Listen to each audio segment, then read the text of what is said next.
Ever wondered how a humble and repentant heart could change your relationship with God? Every relationship is shaped by the attitudes we bring to it, and our relationship with God is no exception. Today, we're exploring the theme of humility and repentance, using as our guide the profound parable of the Pharisee and the tax collector from the Gospel of Luke, chapter 18, verses 9 to 14.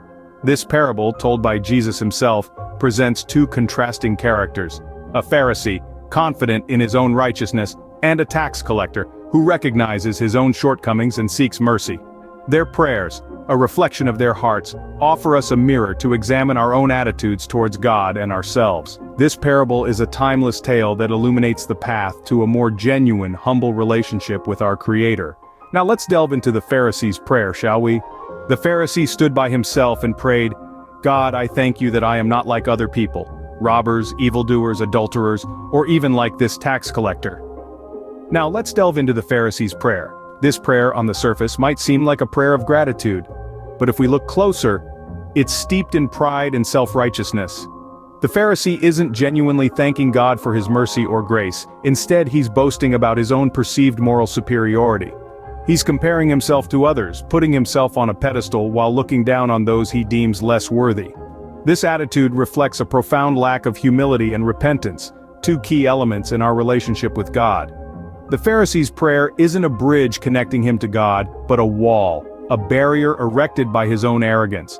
It's a stark reminder for us to approach God with humility and a repentant heart, recognizing our own shortcomings rather than focusing on others. Contrastingly, let's explore the prayer of the tax collector.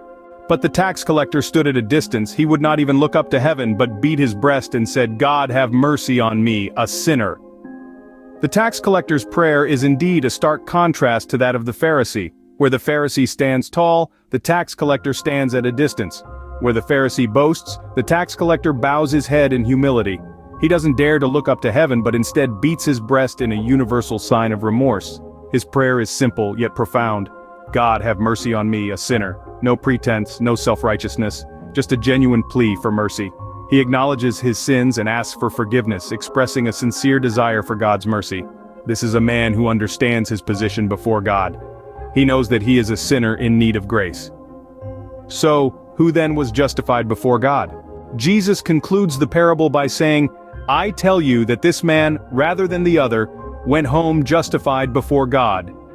This statement holds profound truth about our relationship with God.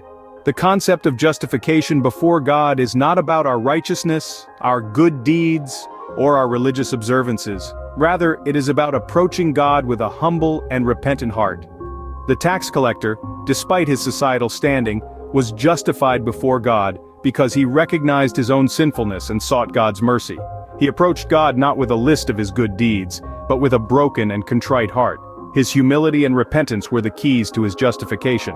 On the other hand, the Pharisee, despite his religious observances, failed to justify himself before God. His self-righteousness and lack of humility distanced him from God's mercy. Humility and repentance, as we can see, play a crucial role in our relationship with God. Let's recap what we've learned today. We've delved into the contrasting prayers of the Pharisee and the tax collector as told in the Gospel of Luke. The Pharisee, we observed, was self-righteous and lacked humility. His prayer was one of self-praise, without the element of repentance. On the other hand, the tax collector approached God with a humble heart, acknowledging his flaws and seeking forgiveness. This humility and repentance led to his justification before God. It's a powerful reminder for us all that it's not about our status or deeds, but our humility and repentance that matters before God. Thank you for joining us today. If you found this video helpful, hit the like button, and don't forget to subscribe for more insightful content. Until next time, remember, for all those who exalt themselves will be humbled, and those who humble themselves will be exalted.